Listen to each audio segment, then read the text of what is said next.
பார்வையினாலேயே தன் கைகளை காத்து வளர்க்கும். அதுபோலவே தன் கருணை மிகுந்த பார்வையினால் மக்களை காத்து வளர்ப்பார் நம் மீனாட்சி. பாண்டிய பேரரசி மீனாட்சி தேவியார்.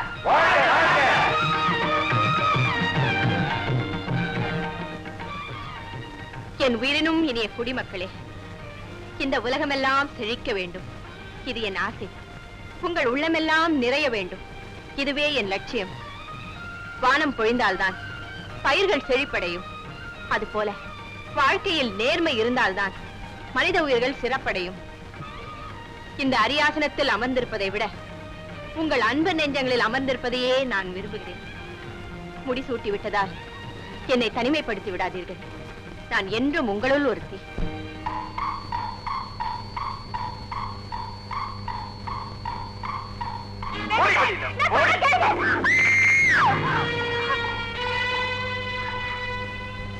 அட பாவமே, இது என்ன கொடுமை? அட போய் என் வேலையை பார்த்துட்டு நில்லு. எதுக்காக இவளை பிடிச்சு தள்ளின? எங்களுக்கு கல்யாணம் ஆகி 3 வருஷம் ஆகுது. இவ அம்மா எனக்கு சீர் கொடுக்கறதா சொன்ன 200 கழிஞ்ச பொண்ணை இன்னும் கொடுக்கல. இது நியாயமா? அதுக்காக எங்க அப்பா திடீர்னு காலமாயிட்டாரு. எங்க அம்மாவோட வாழ்க்கையே சீர்குலைஞ்சு போச்சு. இந்த நிலைமையில நாங்க எப்படி ஐயா சீர் கொடுக்க முடியும்? அட பாவமே, ஏயா ஒண்ணு பேசாத.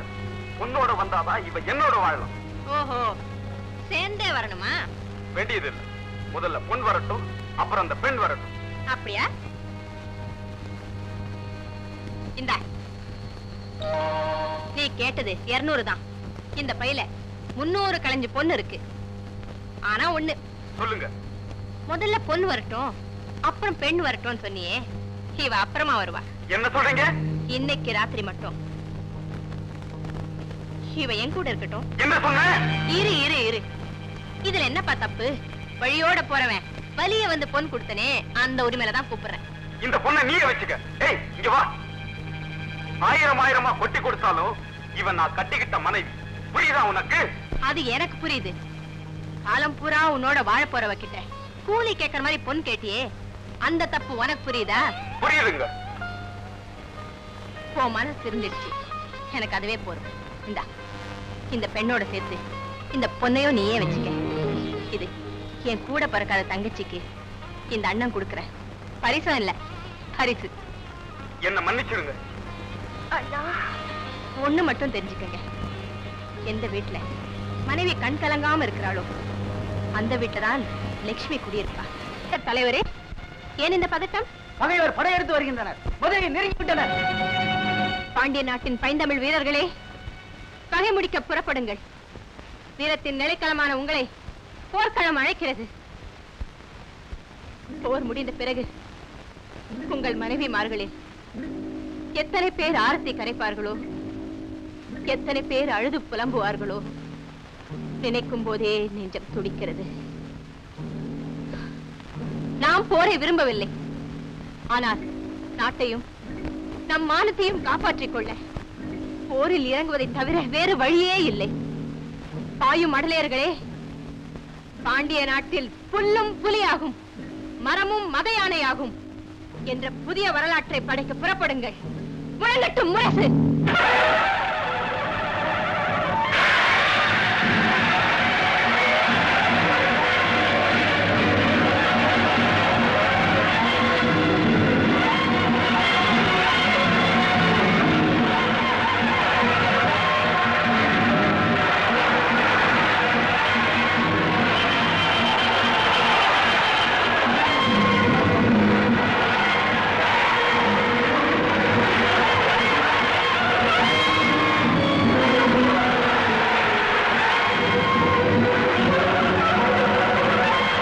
திருமகளே, வெற்றியின் திருவடிவே, இந்த போரில் நீ பெற்ற வெற்றியை உலகமே பாராட்டுகிறது.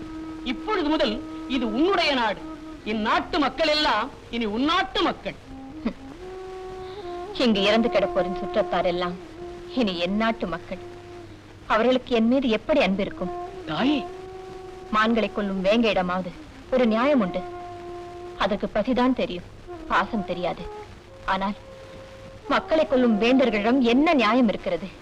பாவம்தான் நிறைந்திருக்கிறது. தவமுனிவரே, என் பாவத்துக்கு பரிகாரம் காண கைலாயத்திற்கு செல்ல வேண்டும். ஈசனிடமா? அவர் அழிக்கும் கடவுள் ஆயிற்றே. ஆம், அவர் பாவங்களை அழிக்கும் கடவுள். அயலத்தை காப்பதற்காகவே ஆலகால விஷத்தை உண்டு நீலகண்டனானவர். அவர் பாதம் படிந்தால் பாவங்கள் தொலையும். நாராயணனின் பாதம் பணிந்தே பழக்கப்பட்டவள் நமச்சிவாயம் என்று எப்படி சொல்வேன்? இப்பொழுது சொல்லவில்லையா? இதையே பக்தியோடு சொல். முனிவரே, இன்னொன்று, நீ கைலாயத்தில் கால் வைத்த மறுகணமே உன் வாழ்க்கையில் ஒரு புதிய திருப்பம் ஏற்பட போகிறது. அப்படியா? ஆனால் நான் அங்கே எப்படி செல்ல முடியும்? ஓம் சிவாய நமக என்ற மந்திரத்தை உச்சரித்து பாரம்மா. ஓம் சிவாய நமஹ, ஓம் சிவாய நமஹ, ஓம் சிவாய நமஹ. ஓம் சக்தி, ஓம் சக்தி, ஓம் சக்தி.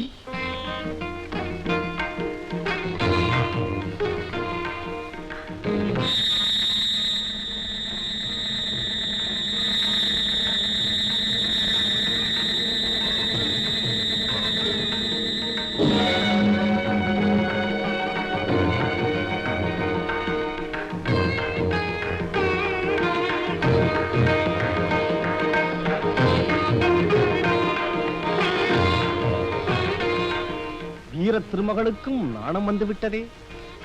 அது மதுரை மண்ணுக்கும் மகேஸ்வரன் கண்ணுக்கும் உள்ள சக்தி. சக்தியே நீதானே சக்தி.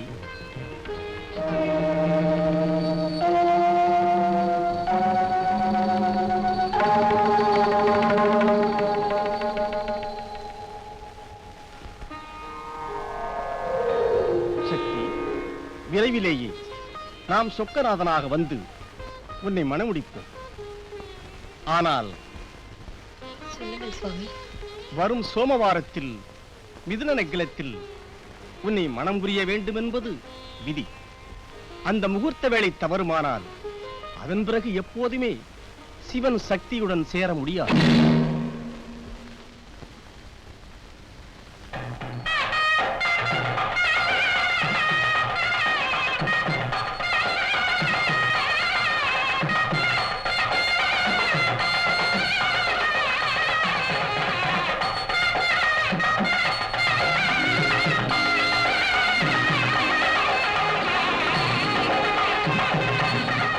மாப்பிள்ளை வீட்டார் ஆயிரக்கணக்கில் வருவார்கள் என்று மகாராணியார் ஏகப்பட்ட பேருக்கு சமயத்தை உத்தரவிட்டார்கள்.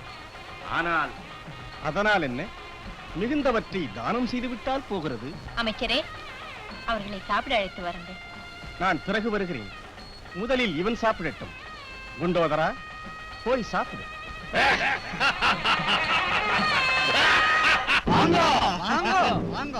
சாப்பிட வந்தீங்களா? போய் கையால் மட்டும் வந்துருங்க.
பசி பசி பசி. ஏன் குண்டோதரா, சமையல் கூடத்தில் இருந்த எல்லாவற்றையும் விழுங்கி விட்டாயா? இல்லை, பாத்திரங்களை விட்டு விட்டேன். இன்னும் உன் பசி அடங்கவில்லையா? இல்லை, தாகம் வேறு சுவாமி. மீனாட்சி, கொஞ்சம் தண்ணீர் கிடைக்குமா? என்ன அப்படி கேட்டு விட்டீர்கள்? மதுரை நகரில் வளமான கிணறுகளுக்கும் வற்றாத குளங்களுக்கும் பஞ்சமே இல்லை. தண்ணீர், தாகம், தண்ணீர், தாகம், தாகம், தண்ணீர்.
சுவாமி, கிணறுகளும் குளங்களும் வறண்டு போய்விட்டன. குறையாத செல்வம், வற்றாத வளம் என்றெல்லாம் கூறினாயே. என்னுடைய அகந்தையை மன்னித்து விடுங்கள் சுவாமி. தண்ணீர், தண்ணீர், சுவாமி, தாகம். இன்னுமா உன் தாகம் தீரவில்லை? இல்லை. குண்டோதரா, வா.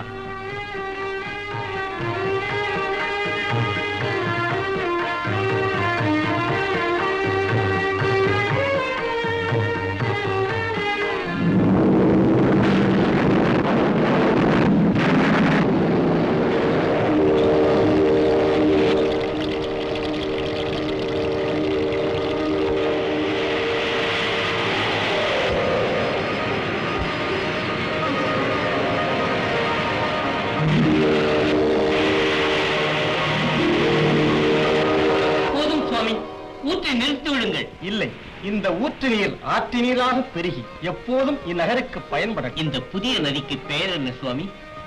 ஐயன் கை வைக்க தோன்றிய நதி, அதனால் வைகை என்றே வழங்கட்டும்.